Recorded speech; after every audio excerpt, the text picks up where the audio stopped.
मित्रों, एक समय की बात है। एक गांव में एक ब्राह्मण रहता था। वह बहुत निर्धन था तथा उसके पास कोई भी काम नहीं था। रोटी खाने के लिए भी उसे दर दर भटकना पड़ता था। पास के गांव के एक धनवान व्यक्ति ने उस पर दया करके उसे दान में एक मेमना बकरी का बच्चा दे दिया। ब्राह्मण अत्यंत प्रसन्न हो गया तथा मेमने को कंधों पर उठाकर अपने गांव की ओर चल पड़ा। तीन ठग किसी भोले भाले शिकार की खोज में घूम रहे थे। जब उन्होंने ब्राह्मण को मेमना उठाकर ले जाते हुए देखा तो उनमें से एक ने अपने दोनों साथियों से कहा, क्या मोटा ताजा मेमना है, कितना अच्छा हो यदि यह हमारे हाथ लग जाए। दूसरा ठग बोला, यह मेमना मिल जाए तो रात्रि के भोजन का मजा आ जाए। इसका मांस अवश्य ही बहुत नर्म तथा स्वादिष्ट होगा। उसके मुंह में पानी आ गया।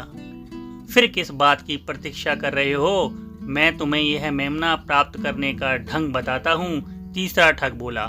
उसने अपने साथियों के कान में कुछ कहा तथा वे हंसते हुए उसकी योजना के अनुसार ब्राह्मण की ओर चल पड़े। ब्राह्मण अभी कुछ ही दूर गया था कि एक ठग उसके पास आकर बोला, नमस्कार ब्राह्मण देवता, आपने भला यह कुत्ता कंधों पर क्यों उठा रखा है? क्या यह बात एक ब्राह्मण को शोभा देती है? नहीं, कदापि नहीं। इसे उतार फेंकें। श्रीमान जी, लोग आपके कंधों पर कुत्ता देखकर भला क्या कहेंगे? ईश्वर के लिए इसे धरती पर फेंक दीजिए तथा अपने हाथ धो लीजिए। एक अपरिचित व्यक्ति के मुख से ऐसे शब्द सुनकर ब्राह्मण भौचक्का रह गया और बोला, क्या तुम अंधे हो? क्या तुम्हें नजर नहीं आता कि यह एक मेमना बकरी का बच्चा है? तुमने इसे कुत्ता कैसे कह दिया? कुछ समय बाद बड़ा होकर यह बकरी बन जाएगा तथा मुझे दूध देने लगेगा। नाराज मत होइए पंडित जी, मुझे जो भी अंतर आया मैंने कह दिया। यह मेमना नहीं है। आपको मार्ग में और लोग भी तो मिलेंगे, वे आपको बता देंगे कि यह मेमना है या कुत्ता। मैं अपनी गलती के लिए आपसे क्षमा मांगता हूँ। ऐसा कहकर पहला ठग ब्राह्मण को छोड़कर एक ओर चला गया। ब्राह्मण बड़बड़ाता हुआ आगे बढ़ गया। मूर्ख कहीं का, इसे कुत्ते तथा मेमने का अंतर भी पता नहीं है।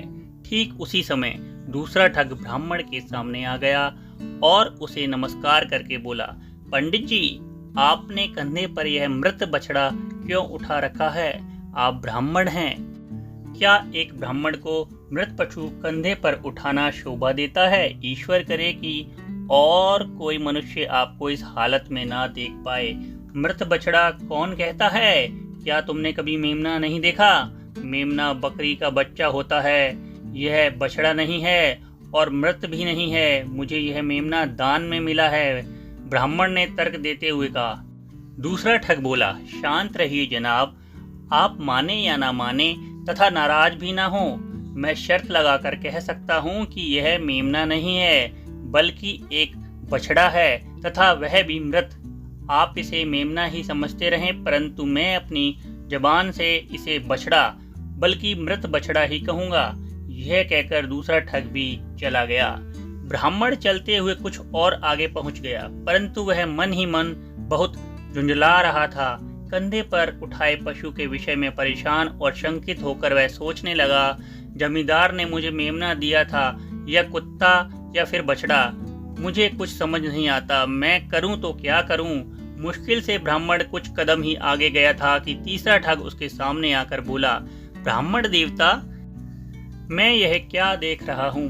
आप अपने कंधों पर गधे का बच्चा उठाकर क्यों ले जा रहे हैं?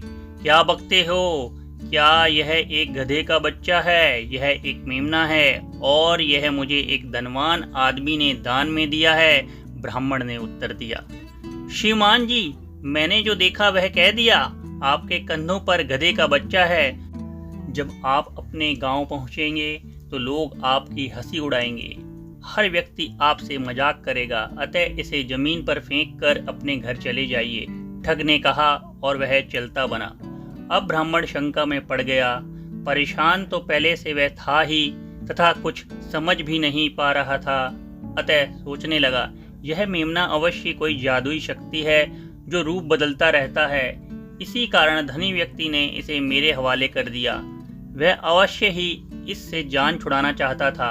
ऐसा सोचकर ब्राह्मण ने वह मेमना नीचे फेंक दिया तथा तेज गति से घर की ओर भाग गया। तीसरे ठग ने ब्राह्मण को मेमना फेंकते हुए देख लिया था, अतः उसने भागकर मेमने को पकड़ लिया। इसे लेकर वह जल्दी ही अपने दोनों साथियों के पास जा पहुंचा, जो कि उसकी राह देख रहे थे। ठगों की योजना काम कर गई थी, अतः उस दिन शाम को उन्होंने खूब दावत उड़ाई। खाते समय वे बार बार ब्राह्मण को मूर्ख ब्राह्मण बोलकर धन्यवाद दे रहे थे। इस प्रकार एक मूर्ख ब्राह्मण की गलती के कारण एक मासूम मेमने की जान चली गई।